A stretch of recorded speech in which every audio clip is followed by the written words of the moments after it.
Friends, super magic રસોઈમાં મિત્રો હું આપનું સ્વાગત કરું છું। આજે હું લીલા ઘઉંના પોકનું જાદરિયું લઈને આવી છું મિત્રો। તો એમાં શું ઇન્ગ્રેડિયન્ટ જોઈએ એ પણ હું તમને બતાવી દઉં। એમાં મેં અત્યારે સીઝન હોય છે લીલા ઘઉંના પોકની, તો એમાં મેં અત્યારે લીલા ઘઉં લીધા છે 250 ગ્રામ છે, ગોળ છે 150 ગ્રામ, ઘી છે 150 ગ્રામ, અડધો કપ દૂધ છે અને બદામની કતરણ છે અને એલચી ને જાયફળ છે અને આટલા ઇન્ગ્રેડિયન્ટ જોશે મિત્રો આપણે। મિત્રો તમને મારો વિડીયો ગમે તો લાઈક કરજો, શેર કરજો અને સબસ્ક્રાઇબ કરવાનું તો ભૂલતા જ નહીં। તો હવે આપણે બનાવવાનું ચાલુ કરશું। મિત્રો જો આ મેં 250 ગ્રામ ઘઉં લીલા ઘઉં પોક લીધો છે, એ આપણે પેલા મિક્સર જારમાં કકરું તમને જે પસંદગી હોય એ પ્રમાણે તમારે એને પાવડર બનાવી લેવાનો છે। તો મિત્રો જો આપણે ઘઉંના લીલા પોકના દાણાને પીસી લીધા છે, તો આવો કકરો લોટ તમે રાખવાનો છે, તમારી ચોઈસ પ્રમાણે તમે થોડો ઝીણો પણ કરી શકો। હવે આને આપણે એક બાઉલમાં લઈ લેશું અને એમાં આપણે 2 ચમચી ઘી લેશું ધાબો દેવા માટે। આ રીતે તમારે ઘઉંમાં ધાબો દેવાનો હોય છે, જેમાં આપણે પાવડર બનાવ્યો ને એમાં, અને અડધો કપ આપણે દૂધ નાખી અને બધું મિક્સ કરી લેશું મિત્રો આ ઘઉંના લીલો પોક જે આપણે શિયાળો હોય છે ને ત્યારે ઘઉંનું વાવેતર થાય છે અને જે લીલા ઘઉંની ડુંડી હોય છે ને એને શેકવામાં આવે છે અને એના દાણા છૂટા કરવામાં આવે છે, એને આપણે લીલા ઘઉંનો પોક કહીએ છીએ મિત્રો। આ સૌરાષ્ટ્રમાં ખાસ આપણે અહીંયા વાવેતર થાય છે ઘઉં ને બાજરીનું, ત્યારે લીલા ઘઉંનો પોક બને છે। આપણે દક્ષિણ ગુજરાતમાં જે આપણે જુવારનો પોક બને છે એ રીતે સૌરાષ્ટ્રનો સ્પેશિયલ છે આ મિત્રો। કાઠિયાવાડી લોકોને ઘરે ઘરે આ લીલા ઘઉંનો પોક અત્યારે શિયાળામાં જાદરિયું બનતું હોય છે। તો આ રીતે આપણે દૂધ અને ઘીનો ધાબો દઈને મિત્રો મિક્સ કરી લેવાનું સરખું। તો જો આ રીતે ધાબો દઈને પછી એને આપણે હાથેથી આ રીતે પ્રેસ કરી દેવાનું, એટલે એકદમ આપણે જે કકરો લોટ કર્યો છે ને એ દૂધ ઘીમાં એકદમ પોહી જાય અને આપણું જાદરિયું સરસ તૈયાર થાય। આ રીતે પ્રેસ કરીને અને આને આપણે 30 મિનિટ ઢાંકીને રેસ્ટ આપશું। તો મિત્રો જો આપણે લોટને ધાબો દીધો ઘઉંના પોકના લોટને, એને અડધી કલાક થઈ ગઈ છે અને હવે તમે જોઈ શકો છો એકદમ સરસ આપણો લોટ થઈ ગયો તૈયાર। હવે આને આપણે ચાળી લેશું ચાયણીમાં, મીડિયમ સાઈઝની ચાયણી લઈને આ રીતે એને ચાળી લેવાનો છે, એટલે એકદમ સરસ કકરું આપણું આ બેટ તૈયાર થઈ જાય લોટનું મિશ્રણ।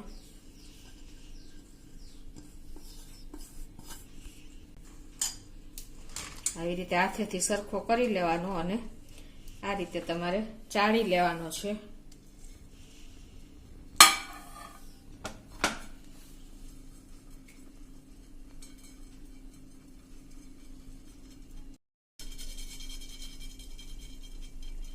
જો આ ચારી લીધો છે ને આવું સરસ એકદમ ક્રમ્બલ આપણું તૈયાર થઈ જાય છે કકરું, તમે સેજ તમે જોઈ શકો છો આપણે આ રીતે વાવલી એવું સરસ ક્રમ્બલ તૈયાર થાય છે। હવે આપણે આને ગેસ ઓન કરીને ગેસની ફ્લેમ આપણે એકદમ સ્લો રાખવાની છે અને એમાં આપણે જે આ 150 ગ્રામ ઘી લીધું છે એ નાખી દેશું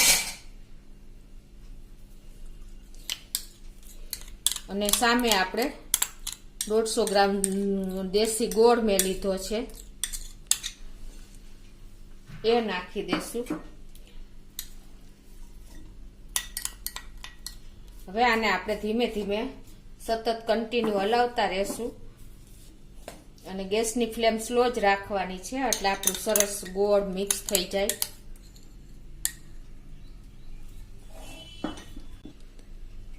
તો મિત્રો જો આ રીતે આપણે કન્ટિન્યુ હલાવતા જશું એટલે આપણો ગોળ મેલ્ટ થતો જશે।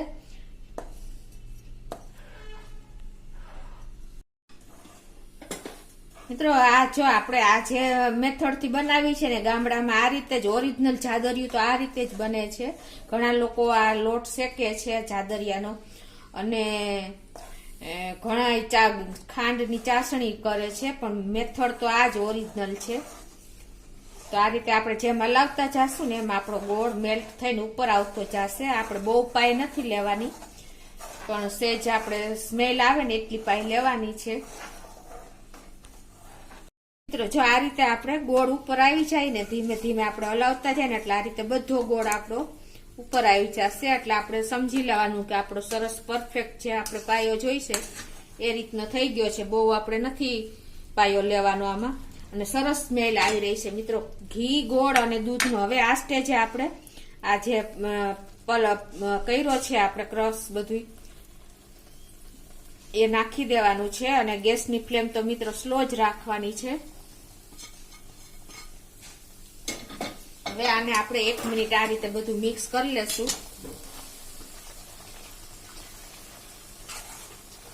મિત્રો ઘી અને આપણે ગોળ અને આ લીલા ઘઉંનો પોક ઈ એકદમ બધું મિક્સ શક્તિવર્ધક છે આ બધું, એટલે આપણા શરીર માટે બેસ્ટ રહેશે શિયાળા માટે. મિત્રો આ ઘઉંનો લીલો પોક જે હોય છે એ એકદમ ટેસ્ટ એનો બહુ સરસ આવે છે જાદરિયાનો, એને લીધે જ સરસ ટેસ્ટ આવે છે. તમે જોઈ શકો છો કે અત્યારે બહુ સરસ સ્મેલ, ઓરિજિનલ સ્મેલ જે જાદરિયાની હોય એ આવી રહી છે મિત્રો. આ રીતે તમારે 1 મિનિટ મિક્સ કરવાનું છે ગેસ ઉપર જ. તમે જોઈ શકો છો હવે આપણું મિશ્રણ એકદમ સરસ ક્રમ્બલ મિક્સ થઈ ગયું છે. હવે એને આપણે ગેસ બંધ કરી દેશું. એલચીનો ભૂકો છે એ નાખી દેશું, અને જાયફળ પણ તમે એડ કરી શકો છો. મિત્રો આ જાદરિયામાં તો કોઈ જાતનું કાંઈ એડ જ નથી થતો સૂકો મેવો, પણ આપણે તમારી ટેસ્ટ એકોર્ડિંગ તમે નાખી શકો છો. આપણે પણ બીજું કાંઈ એડ નથી કરતા અત્યારે. હવે આ બધું આપણે મિક્સ કરી લેશું, અને હવે આપણે એને થાળીમાં ઢાળી દેશું. ડીશ કરીને મેં તૈયાર રાખી છે પ્લેટ.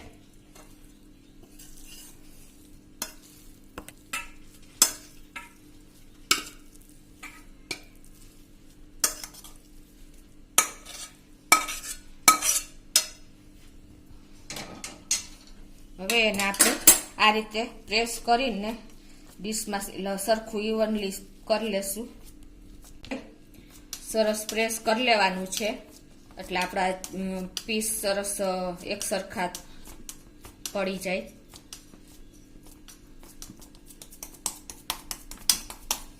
અને એને આપણે આવી રીતે સરસ પ્લેન કરી લેવાનું. હવે આની ઉપર આપણે આ બદામની મેં કતરણ કરી છે એ આવી રીતે સ્પ્રિંકલ કરી દેશું.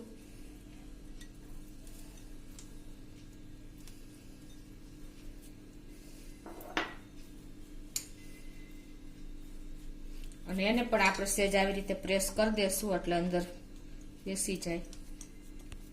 તો મિત્રો હવે આપણું ચાદરિયું રેડી છે. તો હવે આને 2 થી 3 કલાક આપણે રેસ્ટ આપશું એટલે આપણા સરસ પીસ તૈયાર થઈ જાય. તો મિત્રો આપણે જો ચાદરિયા પ્લેટમાં ઢાર્યું એને 2 થી 3 કલાક થઈ ગઈ છે. હવે આપણે એના ચોસલા પણ પાડી લીધા છે. હવે એને આપણે બતાવી દઉં તમને કે કેવું તૈયાર થયું છે. તમે જોઈ શકો છો મિત્રો કે એકદમ સરસ આપણા ચોસલા પણ પડી જાય છે આ રીતે.